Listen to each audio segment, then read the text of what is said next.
Hello everybody, today we're going to talk about how optimised Bethesda's game engines really are and where they fell flat. Now, it wasn't until I started doing the Energy Crisis videos that I realised that their engines are actually pretty well optimised, because from a modder perspective, they do an awful lot. And I wouldn't have expected this given what they do.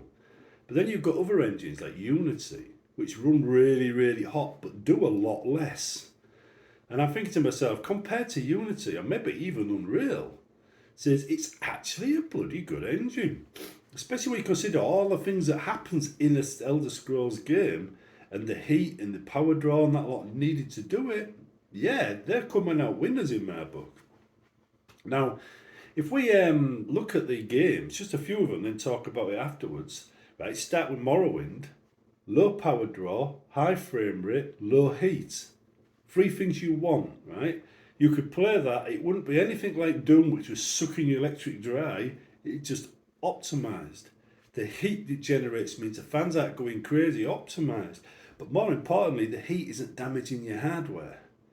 PCs, if you spend if you spend your time running Doom, then you spend your time running Skyrim, and you did nothing else but play both them games on two different systems, the system with Skyrim on it would probably last longer than the system with Doom on it, because the system with Doom on it would push 100C and stay there for the entire time you were playing, where the Skyrim one might hit 70.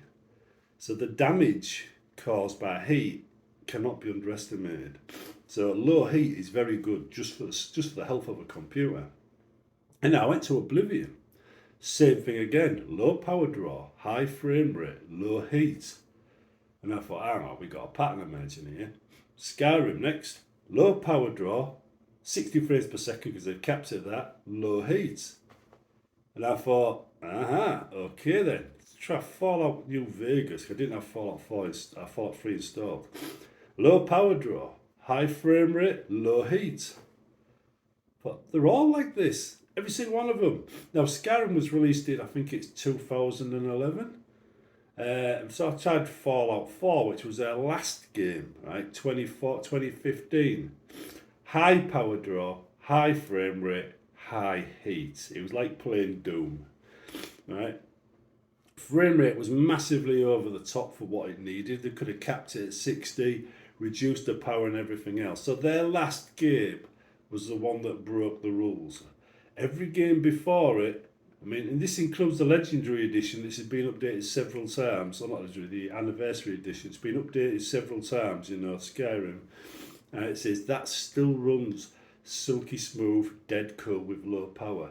So at least with the Elder Scrolls games, they've all been really well optimised and running really smoothly and really coolly. Now, I've already covered the heat temperature issue, damaging hardware over time. So if you always play hot games, they will eventually burn out your hardware sooner rather than later. But this is why overclockers always, go mad on the heat thing, because they know this. Now, I usually avoid overclocking to avoid this. All my graphics cards that have said OC on it are burnt out after 2 or 3 years, so I tend to avoid it. And right now I'm due for an upgrade on my graphics card because it's 3 years old and it was an overclocked graphics card. Only slightly, but I couldn't get hold of any other one. So yeah. Anyway, I think it was overclocked. Anyway, with the engine you've got itself, most engines like Unreal, they're just to shoot them up. All they've got to do is spawn bad guys and render bullets. Right? It says, whereas the Elder Scrolls one spawns dragons, a world you can interact with, a world you can explore. Massive open worlds, not just, open worlds, what you call, you walk into a world usually, and everything you need is in that world, right, is immediately in the one level, right? In a way, having multiple levels means it's not an open world. But in Skyrim, because the area is such a huge area, we call it an open world, because every other area is small. Other games, they make a simple small level, and it's an open world game. No, it's not. It's a leveled game. Right, all the Unreal games, all the Doom games, all the Quake games, they're not open world. They're level based. You go from one level to the next, right? They may look like an open world, but it's like running around a castle, right? you don't see what's outside the castle, but in an open world game you do, right? You get to go outside the castle. So it's a much abused world. But Bethesda's games aren't in a proper old world engine, open world engine. So what they do is you're stood in the centre of a grid, a 9x9 grid, and they'll load your square and all the squares around you, but the squares around that aren't loaded until you get one square closer. That's why you get that popping in effect. Now, some games that they do are better than others, but it does mean that they can get away with such a massive world with very few issues, and their detail sliders work because the system of squares ahead, can be used to make the game run faster or slower in quite an easy way. And all the tests I ran in this particular video were ran on maximum detail at 1440, except for Morrowind, which didn't go that high. It only went up to 1200, because I wasn't using any special things to actually change it. You can get certain tools, you see, that update Morrowind to use higher level screen modes and stuff. But because I've reinstalled my system, I haven't played Morrowind since then, I haven't got that reinstalled. So, everything else was running at the screen mode supported by my new monitor. Anyway, the point I'm making is you've got an engine that runs very detailed worlds that can be edited by modders and improved upon, and it runs cooler, more efficiently, and at a higher frame rate, well, a decent frame rate, than most other games that do a lot less.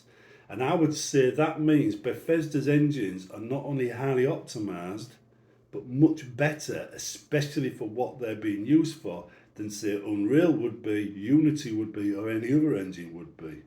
Now, admittedly, there are areas where these other engines work really well, and that would be worth it, but we would lose far too much by switching directly over to them. Bethesda would have to do quite a bit of work in porting across various features so they work in the new engine. And to be honest, the delay between 2015 when the last game came out and now could mean that's what they're doing. But somehow I doubt it. I think they like to keep control of their own engine. Their own engine does grant them a certain amount of flexibility when it comes to making games. But anyway, it says, I am genuinely surprised at just how optimised Bethesda's engines really are. I kind of hope that Fallout 4 was just a blip, because it was kind of released and then kind of forgotten about a bit, unlike Skyrim, which is constantly getting support from Bethesda. So, but let's hope the next one keeps to that chain and keeps it optimised, keeps it cool, keeps the power draw down, because that's good for us as gamers, even without an energy crisis. See you in the next one.